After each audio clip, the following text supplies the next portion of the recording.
Dito na tayo. Ayan. Ito po yung ilog. Ayan. Ang ganda, no? Ayan. Ito, has to be.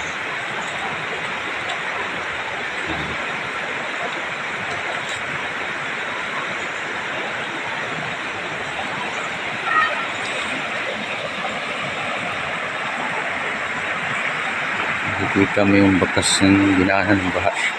Ayan. Sobrang hanggang nagpumasdan.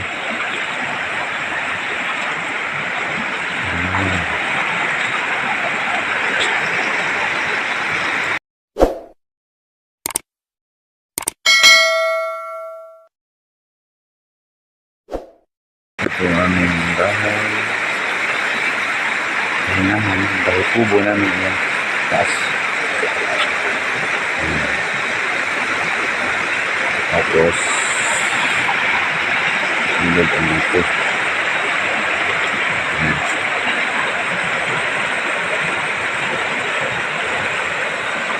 Linis. Linaw ng tubig.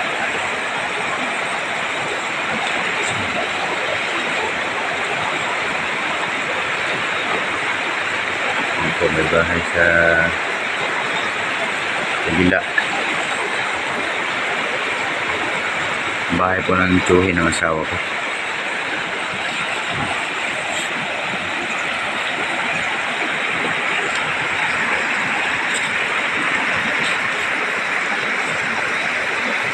Tapos yung kubo na sa taas.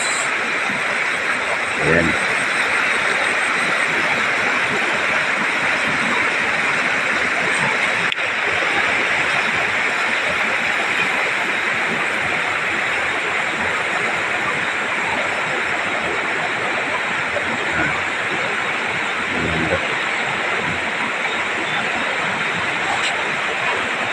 Linis ng tubig.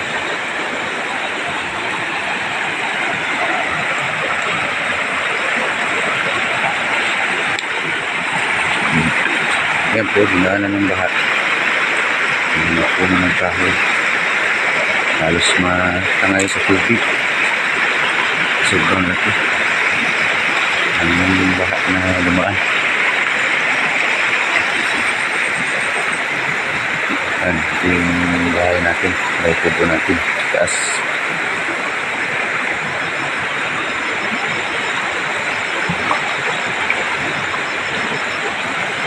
Yan. Sarap maligo dyan. Linis. Ang lapad ng ilog.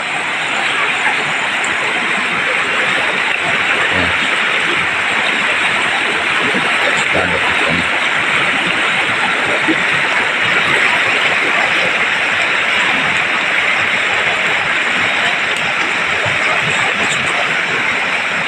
Ayan.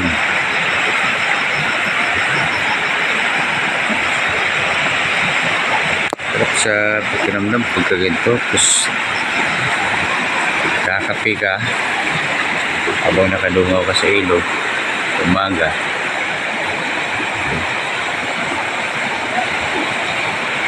Ang linis pati yung ilog na ito, lalo na kinadaan ng malaking baha, kaya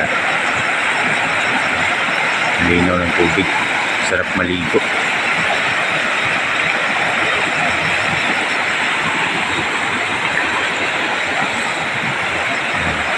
Ngayon pupuntahan naman natin yung fish pond ni tatay.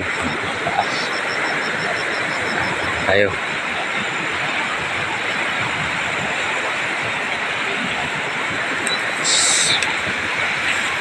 Dito yung fish pond niya sa taas.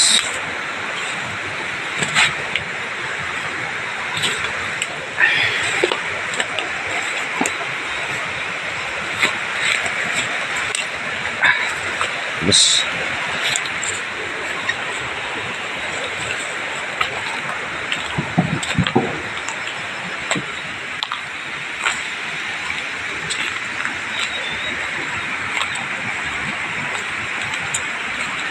Tingnan natin yung fish pan. Tatay. Maliit na fish pan. Hindi rin siyang alaga itong mga isda. Tilapia. Isdang tilapia.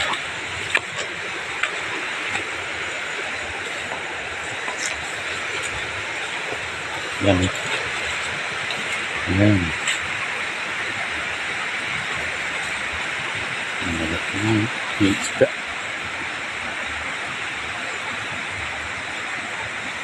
Yan. Kapit natin. Ayan mga isda.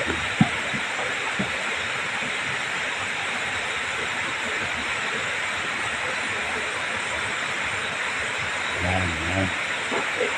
Isda na dumaan.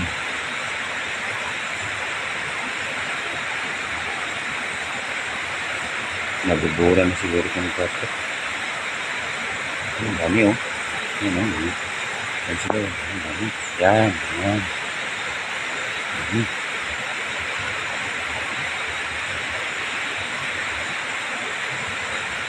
Mga tilapia po yan, mga probinsya. Yan.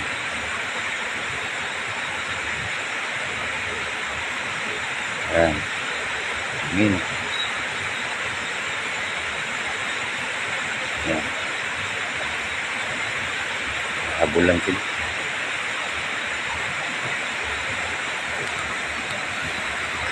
Dito sa probinsya, masipag ka lang, hindi ka talaga magugutom rito dahil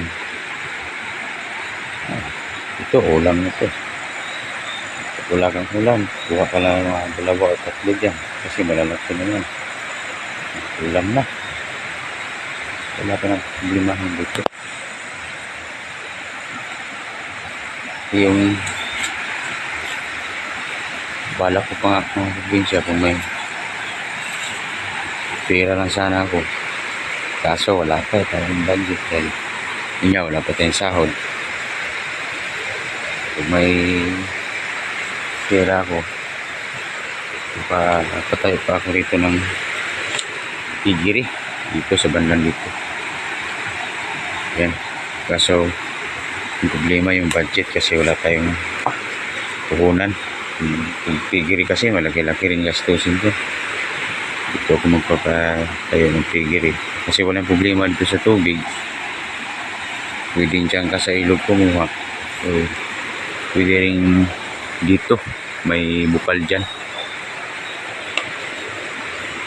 Kaya lang yung problema talaga yung budget kasi wala pa tayong budget dahil nga wala pa tayong sahod, hindi pa tayo monetize. Pero okay lang, is lang muna habang wala pa tayong pera na pampagawa ng pigiri. Yan, gusto na naman natin puntahan yung pato ni tatay. May dalawa siyang pato rito, gawing pang similya niya, lalaki at saka babae. Kinulong niya, ginawa niya ng kulungan para pag wala kasing kulungan yan, isasama sa tubig yan, lalo na pag may baha. Kaya ginawa niya ng kulungan para hindi sumasama sa tubig pag bumaha ng malaki. Kaya kung nasama yan, hindi na makakauwi yan, hindi na marunong umuwi yan. Ito po yan, dating fish pond rin to. Walang isda to ngayon. Nilagyan niya lang ito ng pato. Ayan. Ayun o, dalawang pato na. Ayan.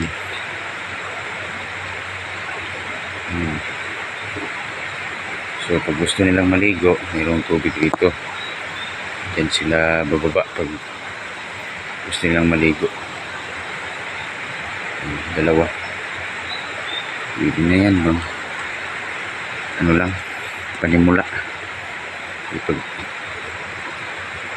ang itlog na yung babae, yung itim babae yan eh. So, ito paano, unti-unti dadami yan dito.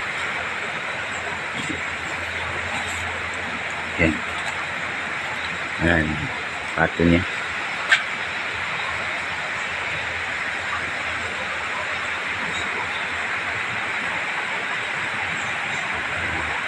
Ito yung kulungan nila. Hindi sila makawala. Ayan. Meron din si tatay ditong may manok siya rito. Yung iba, yun, gumala na yung ibang mga manok. Doon na sa taas. Meron din si tatay ditong tuba. Yung tawagin, ayan. Ayan. Yan po ang pinukukunan natin ng native na suka. Ito yung magandang ng tuba. Kuha ng tuba kasi mababa lang yung puno. Hindi nakakatakot kung akyatin. Ayan o. Sa taas yan. Yan yung lagayan niya ng tuba. Okay. Yan pa.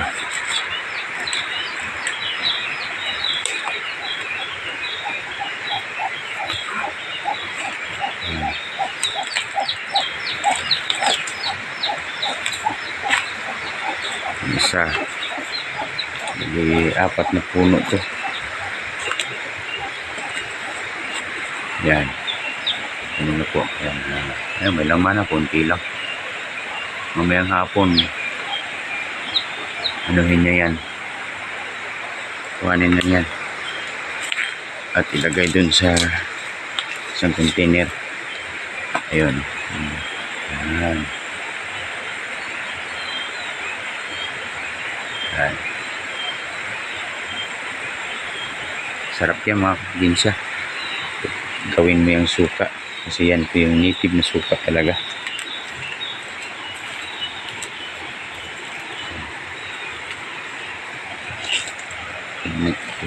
Yan po yung kulungan ng kanyang pato.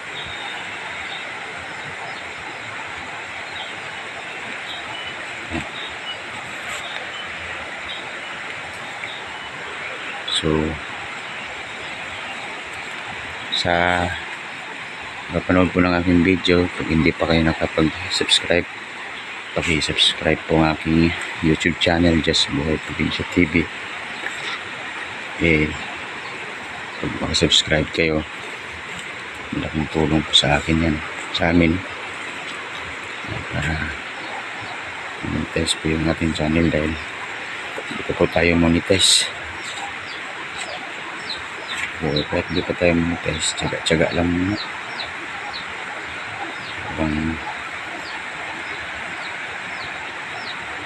Kaya po, minsan ako nakapag-upload ng video dahil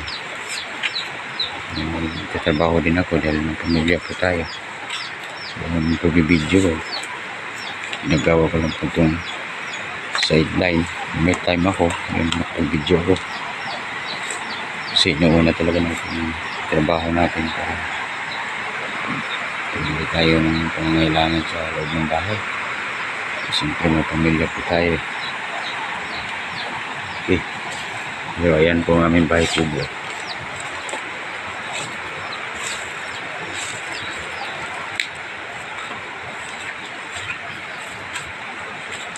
Ayan.